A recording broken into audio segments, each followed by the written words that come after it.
பிசாசுக்கு தெரிந்திருக்கிற ஒரு உண்மை, ஒரு ஃபேக்ட்ரு, 90% கிறிஸ்தவர்களுக்கு தெரியல. அவனுக்கு என்ன தெரியுமா? தேவனுடைய பிள்ளைகளுடைய நாவில் இயற்கைக்கு அப்பாற்பட்ட வல்லமை இருக்கிறது, அவர்கள் சொல்லுகிறபடி தான் ஆகும் என்கிற நாலேஜ் பிசாசு இருக்குதுங்க. அவன் எப்படி உங்களை வஞ்சிக்கிறான்னு சொல்லட்டா? எனக்கு சளி பிடிச்சிருக்கு அப்படின்னு அவன் உங்களை சொல்ல வைக்கான். முக்கியமான சத்தியம் அருமையான தேவர்களே, நீங்கள் அப்படி சொல்லும் பொழுது என்ன சொல்லுகிறீர்கள் என்றால், அந்த வியாதியை அக்செப்ட் பண்ணுறீங்க.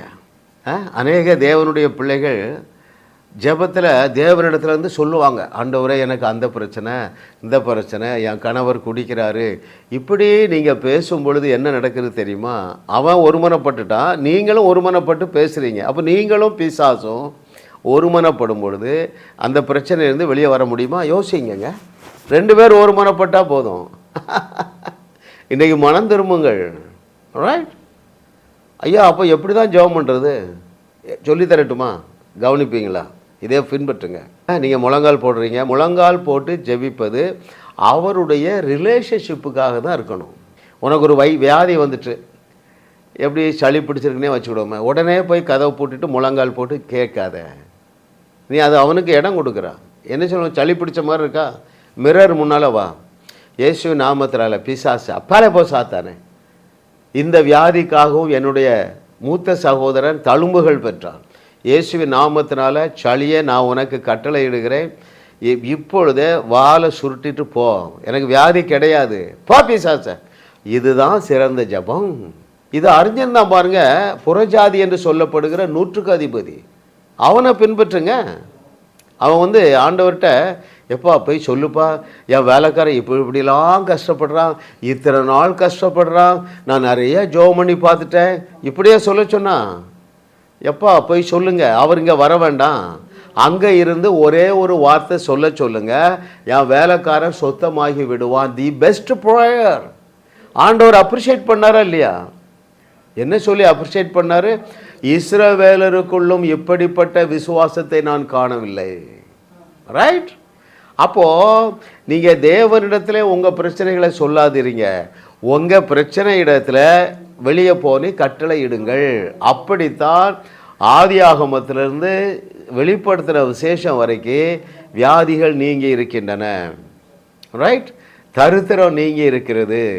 வியாதிக்கோ தரித்திரத்துக்கோ ஒரு ப்ரொமோஷனுக்கோ, இன்னும் ஒரு விதத்தில் சொல்ல போனால் உங்கள் தேவைகளுக்கோ நீங்கள் தேவனிடத்தில் போக வேண்டிய அவசியமே இல்லை. அருமையானவர்களே, ஒரு தேவை, என்ன தேவை? சமாரியாவில் தேவ ஜனங்கள் குழந்தைகளை அறுத்து சாப்பிட்றாங்க. வந்தான் எலிசா, உடனே ராஜாட்ட பார்த்து, எப்பா ஒரு 1000 பேரை கூப்பிட்டு ஒரு திறப்பின் வாசல் ஜபம் நடத்தும், இப்படி ஜனங்கள் அநியாயமாக சாகிறார்கள். அப்படியா செய்தான்? ரைட்? நாளைக்கே இந்த நேரம் பஞ்சம் இருக்காது. அதான் பெஸ்ட்டு ப்ரேயருங்க. இயேசு கிறிஸ்துவிடத்தில் கற்றுக்கொள்கிறீங்களா? அங்கே ஒரு தேவை, அந்த திருமண வீட்டாருக்கு ஒரு அவமானம், நிந்தை. என்ன வேணும்? திராட்சரசம் குறைந்து போயிடுச்சு. உடனே 12 சீஷர்களை வட்டமாக நின்று ஜெபம் பண்ணுங்க. அப்படி சொல்லவில்லையே. என்ன பார்க்குறாரு? இங்கே பார்க்குறாரு, இங்கே பார்க்குறாரு, இங்கே கற்சாடி இருக்குது, இங்கே தண்ணி இருக்குது, முடிஞ்சு போச்சு மேட்ரு. ஐயா, இது இந்த ஆட்டு இடையனுக்கு புரிஞ்சிருந்ததை பார்க்குறேன், அங்கே கூழாங்கல் இருக்குது, மேட்ரு முடிஞ்சுது.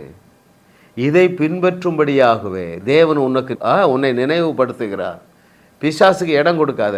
ஆண்டவரே, நான் எவ்வளோ நாள் கஷ்டப்படுறேன், என் புருஷனுக்காக எவ்வளோ நாள் ஜெபம் பண்ணியிருக்கிறேன், அவ்வளோதான், நீயே வரவழைச்சிட்டா, பிசாசுக்கு இடம் கொடுத்துட்டா.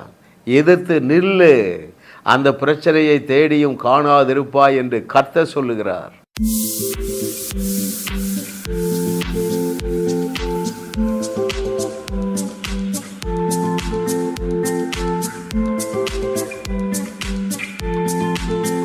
ஜாஸ் மினிஸ்ட்ரீஸ் யூடியூப் சேனலில் தொடர்ந்து செய்திகளை கேளுங்கள், சப்ஸ்கிரைப் செய்யுங்கள், வீடியோக்களை லைக் செய்து பலரோடும் பகிர்ந்து கொள்ளுங்கள்.